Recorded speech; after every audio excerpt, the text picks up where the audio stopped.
Hello बच्चों, आपके अपने यूट्यूब चैनल न्यूरेज अकेडमी में आपका स्वागत है। हम आपको कक्षा 10 का गणित आज पहला लेसन स्टार्ट करने जा रहे हैं। लेसन का नाम है वास्तविक संख्याएं। अब वास्तविक संख्याएं होती क्या है, क्योंकि संख्या तो आप जानते हो 1 2 3, लेकिन संख्याएं कई पार्ट में बांटी गई हैं। तो पहले हम उनको पढ़ लेते हैं, फिर वास्तविक संख्याओं पर भी पहुंचते हैं, क्योंकि क्रम से चलता है। तो चलिए आइए पढ़ते हैं। सबसे पहले कौन सी संख्या है? प्राकृतिक संख्या। तो प्राकृतिक संख्या आप जानते हो ये किससे स्टार्ट होती? 1 से। 1 2 3 4 5 एंड सो ऑन। ऐसे जो संख्याएं चली जाती हैं उनको क्या बोलेंगे हम? कि प्राकृतिक, यानी 1 से स्टार्ट जब कर दिया जाए तो उसको क्या बोलेंगे? प्राकृतिक। प्राकृतिक संख्या को अगर हम कहीं पे n लिखा रहे तो मतलब नेचुरल नंबर, ये हमेशा गिनने के लिए प्रयोग किया जाता है। ठीक। फिर दूसरी आ जाती है पूर्ण संख्या। पूर्ण संख्या क्या होगी? ये 0 से केवल, यानी प्राकृतिक संख्या में 0 ऐड कर दीजिए तो वो क्या बन जाती है? हमारा हमेशा सदैव पूर्ण संख्या। 0 1 2 3 4 5 एंड सो ऑन इत्यादि। तो ये कौन सी संख्या? पूर्ण संख्या हो जाएगी। फिर हम आ जाते हैं पूर्णांक पे। पूर्णांक क्या होता है? जैसे -3 -2 और -1। फिर इसके बाद 0 1 2 3 एंड सो ऑन। ऐसे दोनों तरफ ये चलता चला जाएगा। तो ये क्या हो गया? पूर्णांक हो गए। अब पूर्णांक दो प्रकार का हो, इसमें 3 प्रकार का है। एक देखो निगेटिव निशान लगा हुआ है, तो अगर आप ध्यान दोगे तो यहां से लेकर यहां तक हम क्या बोलते हैं? ऋण पूर्णांक। क्या बोलते हैं? ऋण पूर्णांक होता है। और ये वाला जो होता है इधर का, इस तरफ क्या होता है? धन पूर्णांक होता है। क्या होता है? धन पूर्णांक।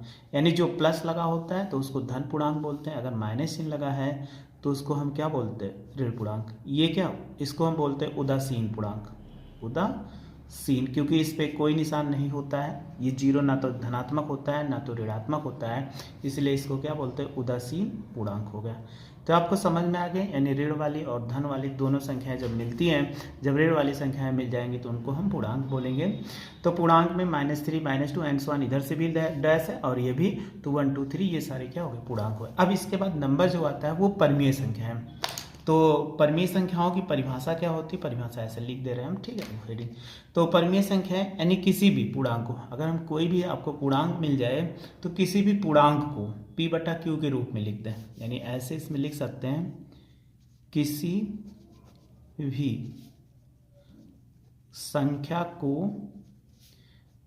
P/Q के रूप में लिखा जाए तो वह एक परमीय संख्या है।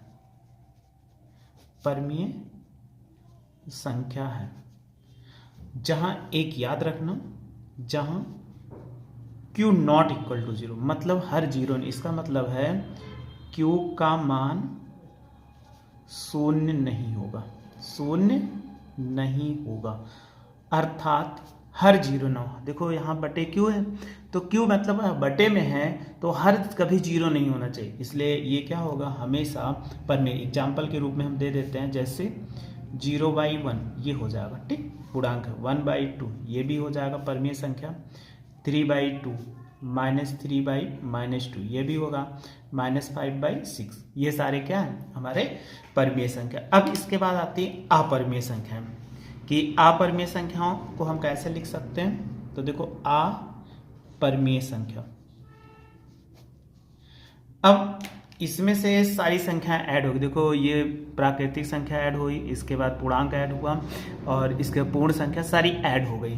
तो अपरमीय संख्या, परमीय संख्याओं को छोड़कर, यानी जिन्हें P/Q के रूप में ना लिखा जा सके, उसी को हम क्या बोलते हैं? अपरमीय संख्या। यानी जिन संख्याओं को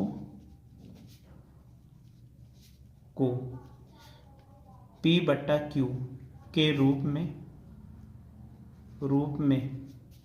ना लिखा जा सके उसे अपरमीय संख्या कहते हैं। क्या बोलते हैं? अपरमीय संख्या कहते हैं। यानी जिसको हम क्या करें, केवल बटे के रूप में न लिख पाए तो हमारा क्या होगा? अपरमीय संख्या होगी। इसमें एग्जाम्पल के रूप में जैसे √2, देखो ये बाहर नहीं आ सकता, √3 हो जाएगा, √5 हो गया, √6 हो जाएगा, √7 हो जाएगा, ऐसे बहुत सारी संख्याएं हैं। हम √8 भी ले सकते हैं और √9 नहीं हो सकता। क्यों? क्योंकि उसका वर्गमूल आपने पढ़ा है, √9 का वर्गमूल लिया जा सकता है, √10 भी हो जाएगा और √11 भी हो जाएगा। ऐसे बहुत सारी संख्याएं यहाँ जो मिलेंगे आपको सम, और जिसका बस रूट से बाहर ना आ पाए जो संख्या, वही हमारी क्या होती है, अपरिमेय संख्या होती है। तो अपरिमेय संख्याएं हो गई। अब इसमें अपरिमेय और परिमेय, तो परिमेय थोड़ा सा इसमें आपको ऐसा समझाते हैं, गोला बनाकर जब आप उसको समझ जाओगे तो बहुत आसानी से हम समझ लेंगे कि अपरिमेय संख्याएं क्या होती हैं। क्योंकि जब आप एक टेबल है, जैसे हमने छोटा सा ऐसे गोला बना के आपको समझाते हैं, तो आप बहुत अच्छे से समझ जाओगे। एक छोटा सा गोला है, इसको हम क्या बोलेंगे, सबसे पहले ये प्राकृतिक संख्या। कौन सी संख्या है? प्राकृतिक संख्या। क्यों है? क्योंकि ये हो जाए 1 होता है, 2 होता है, 3 होता है एंड सो ऑन। ये तो आपको बताए थे प्राकृतिक संख्या में कि 1 2 3। अब इसमें अगर देखो 0 ऐड कर दिया जाए, केवल और केवल 0 ऐड कर दो। जब 0 ऐड कर दोगे तो कौन सी संख्या बन जाती? पूर्ण संख्या बन जाती। तो इसी का एक छोटा सा हम थोड़ा सा बड़ा गोला खींच लेते हैं ताकि आपको इसमें ये समझ में आ जाए। ये देखो, अब आपके पास ये क्या हो गया कि प्राकृतिक संख्या। फिर इसके बाद केवल हम इसमें क्या लिख दें? पूर्ण संख्या। हमें क्या ऐड करना है? केवल और केवल 0। इसमें 0 बढ़ा दिए। जब 0 बढ़ा दिए तो 0 1 2 3 क्या हो गया, यानी ये जो गोला है वो 0 को ही रिप्रेजेंट कर रहा है। जितना ये बड़ा गोला बढ़ा है वो केवल एक अंक 0 को रिप्रेजेंट करता है। तो ये क्या हो गया? पूर्ण संख्या। अब आइए प्राकृतिक संख्या में, वो पूर्णांक में आइए। जब पूर्णांक में आओगे देखो 0 हो गया, 0 1 2 3। फिर इसके बाद देखिए कितना, -3 -2 -1, यानी ऋणात्मक वाले को। तो थोड़ा सा गोला और बड़ा कर देते हैं। जब थोड़ा सा गोला और बड़ा कर दोगे तो इस गोले में क्या आ जाएगा? देखो अब ये हो गया। तो इनको हम क्या बोलेंगे कि एक ये पूर्णांक है। पूर्णांक क्यों है? क्योंकि इसमें कौन से नंबर होंगे? -3 -2 -1, ऐसे ये चलता चला जाएगा। तो ये सारी संख्याएं होंगी, -3 -2 -1, ये हो गया। तो ये पूर्णांक हो गया। अब पूर्णांक के बाद किसका नंबर आता है? यानी उससे बड़ी कौन सी होती है? परिमेय संख्या होती है। तो इसके बाद भी एक गोला और खींच दो तो ये क्या हो जाएगा? परिमेय संख्या हो जाएगी।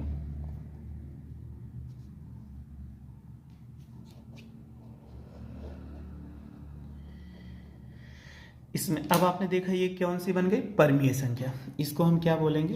परिमेय संख्या। यानी जितने पूर्णांक होंगे वो सभी क्या हो जाएंगे? परिमेय संख्या हो जाएगी। इसमें क्या था? पी वाई क्यू के रूप में लिख दें और क्यू नॉट इक्वल टू 0, ये हमारा था। अब अपरिमेय संख्याएं, परिमेय संख्याओं को छोड़कर, यानी जिन्हें अभी हमने कहा कि पी बटे क्यू के रूप में ना लिखा जा सके, तो उसको हम क्या बोलते हैं? कि अपरिमेय संख्या कहते हैं। तो एक छोटा सा टेबल यहीं पे बना लेते हैं, या गोला ही चाहे मन बना ले हम, उसमें कोई दिक्कत नहीं है। ये अलग है क्योंकि ये इससे अलग होगा, इतना याद रखना। इसमें जब हम ले लेंगे तो इन संख्याओं को हम पी बटा क्यू के रूप में नहीं लिखते। ये क्या? अपरिमेय संख्या।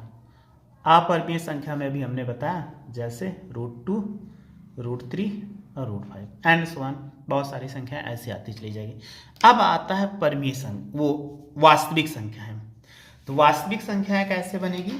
तो उनको भी बहुत आसानी से हम बना सकते हैं, बहुत ही आसान है, लेकिन जानना जरूरी है कि वास्तविक संख्याएं क्या होती हैं।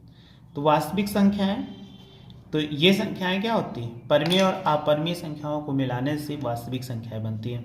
यानी परिमेय और अपरिमेय संख्याओं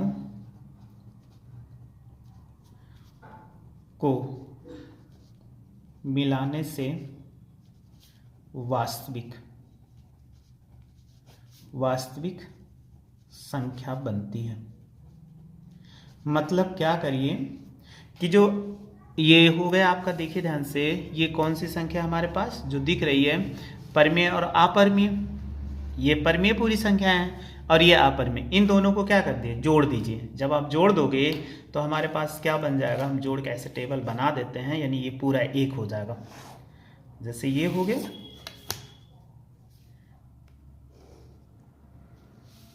अगर आपको दिख रहा है तो दोनों को हमने क्या कर दिया? एक में ऐड कर दिया। अलग अलग थी, क्योंकि जब अलग अलग थी तो ये नहीं थी, लेकिन अब हमारे पास क्या बन गई? इन दोनों को जब जोड़ दिया, परमीय और अपरिमेय संख्याएं, तो ये संख्याएं क्या हो गई? वास्तविक संख्या। हम क्या बोलेंगे? वास्तविक संख्या। तो जो लेसन हम पढ़ रहे हैं, इस लेसन का नाम क्या है? वास्तविक संख्या। तो आपको ये समझ में आ चुका होगा वास्तविक संख्याएं क्या होती हैं, क्योंकि संख्या के बारे में अगर हम नहीं जानेंगे तो आने वाला क्वेश्चन भी सॉल्व नहीं कर पाएंगे, कैसे सॉल्व करना है। इसलिए सबसे पहले हमने आपको संख्याओं को बता दिया। संख्याएं आप अच्छे से समझ चुके होंगे। अगर उसमें कोई भी प्रॉब्लम होती है तो कमेंट्स बॉक्स में ज़रूर मैसेज करिए कि हाँ हमें ये नहीं समझ में आया, तो आपको ज़रूर बता दो। बस आप मेरे साथ ऐसे जुड़े रहिए, अच्छे से पढ़ते रहिए, आपको कोई दिक्कत नहीं। वीडियो अच्छी लगी तो लाइक और शेयर करो तथा मेरे चैनल को सब्सक्राइब कर लीजिए। वीडियो देखने के लिए थैंक यू सो मच।